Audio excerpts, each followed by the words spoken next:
বন্ধুরা দেখছো আমি এখন ভার্মি কম্পোস্ট দিচ্ছি গাছগুলোই। আমি পিয়ারা চারা এনেছি, পিয়ারা চারা বসাবো খুব সুন্দরভাবে। আবার এইটা দেওয়ার পরে আমি এর ওপর দিয়ে দেবো। এখন সুন্দর সুন্দর একদম পিয়ারা চারা এনেছি। এই দেখেন ছোট থেকে, এই দেখেন ফুল, এই দেখেন যে গাছটায় দেখবেন খবর আছে 170 টাকা একটা চারার দাম, কিন্তু খবর আছে এইসব গাছে। দেখেন ছোট থেকে দেখেন, এই দেখেন এই একটা চারা আছে, দেখেন না বিশ্বাস কেন গাফটিং চারার এই হচ্ছে সুবিধা। কেন গাছগুলোর মধ্যে ছোট্ট থেকে ফল, আপনাদের চিন্তা করতে হবে না। এগুলো একটু বসানোর পরে আর 1-1.5 মাস যাবে, একটু আসবো, এসে একটু সার দেবো, গাছগুলো খুব সেই সুন্দর মতো হবে। গাছগুলো আমার মনের মতো গাছ পেয়েছি বন্ধুরা।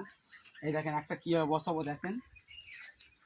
আপনারা এখন গাছ বসাবেন, এই এই পলিথিনটাকে ছিঁড়ে দেবেন, দিয়ে এইভাবে গাছটা হাতে নিয়ে বসাবেন। হ্যাঁ, এবার তার মধ্যে বন্ধুরা আমি একটা জিনিস আপনাদের বলতে চাই।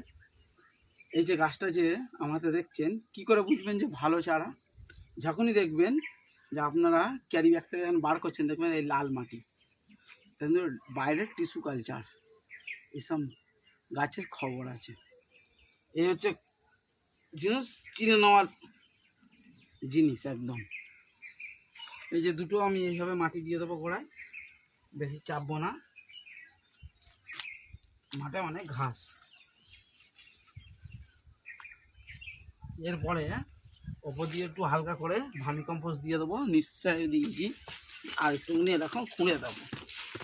এই যে বন্ধুরা এরকম একদম দেরি করলে হবে না। এই যে মনে হচ্ছে ট্র্যাক্টর চলছে, আপনাদের এরকম দেখে নিয়ে করতে হবে, ভয় করলে হবে না।